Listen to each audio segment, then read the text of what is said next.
Hi everybody, Father Bill Holtzinger here, and this is your Friday Reflection.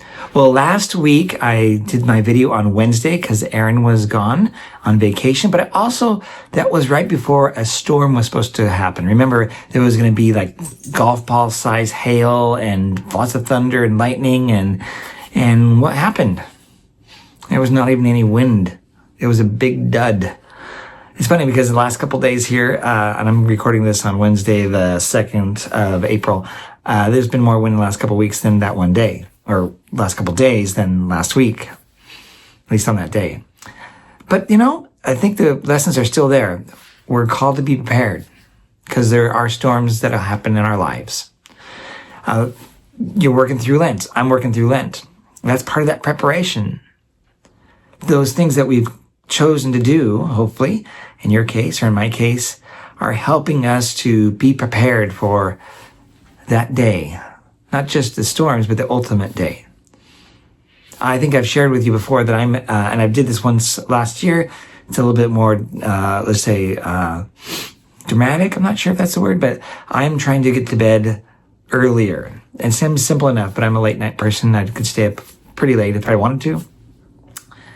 But I'm having the home actually have smart plugs and other kinds of things in the house that I can actually speak to, and they can turn on and off. But also I can set them to go on and off at certain times. So I've been having most of the lights go off around 9:20, so that at 9:30 they all go out, so that I head to bed and pronto, so that I can get to bed. So I get up at 5 a.m.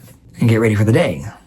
Well, for me, I've been pretty good about that, but there's been a couple times I have not done that. Sometimes I've stayed up a little bit later, maybe even watched a little more television I should have, and I'm not holding true to my own word. I can justify those things, I suppose, but ultimately I didn't follow through with them. But see, here's the deal. It's not done yet. Lent is continuing, right? We have this week coming up, and then we start Holy Week next week with Palm Sunday. Even then, it's still Lent up until the Triduum starts. That's going to be Holy Thursday, and Good Friday, and Easter Vigil Saturday.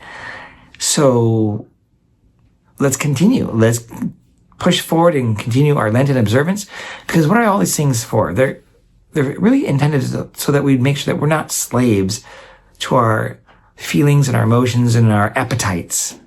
Some people are giving up chocolate for that reason, so that they love it, but they're withdrawing it for Lent to show that they can do without, that they are not slavish to the chocolate, if that's the case. In my case, I'm not slavish to staying up late. I need to be responsible about going to bed earlier so that I can be more awake and present in the day. And if you know me at all, if you're going to daily mass, you'll know that I'm often kind of grumpy in the morning because I just, that's just how I am, I guess. I keep working at it, but sometimes I fail. I maybe I'm even short with people, but I'm not attempting to do that.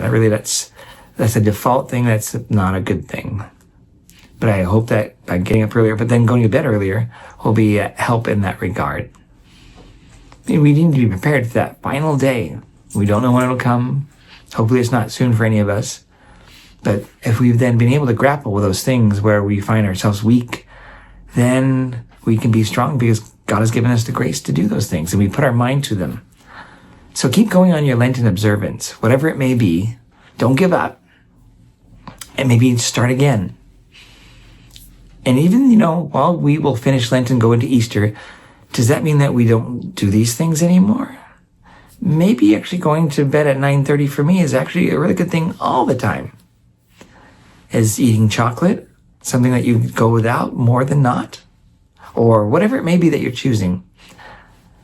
Consider that those observances now, should they continue, like maybe you gave up smoking during Lent, then maybe you give up smoking permanently. Now you can do it for 6 weeks. And it's a really tough thing, I can imagine. I've never really smoked, so I don't know, but what I've been told, it's pretty tough. Consider it. This is a great way to get a kickstart on that so that you can go forward. And that's how we can be people of virtue, trying to then live a life of virtue, and we're always being prepared for the troubles or the storms that will come our way. So what is it after Lent that you should then either continue or maybe make a new commitment This is not just a Lenten commitment. It's a commitment like maybe it's eating less. I've been trying to actually, instead of having 3 meals a day, been doing 2 meals a day. I think I want to keep with that. I think that's better for me. The weight issue for me is better for that. The health issue for me is better when I do that. But you do what you think you need. In Romans 12, the beginning of Romans 12, we hear this: do not be conformed to this age, but be transformed, or I should say, but be renewed by a transformation of your mind. One of my favorite verses.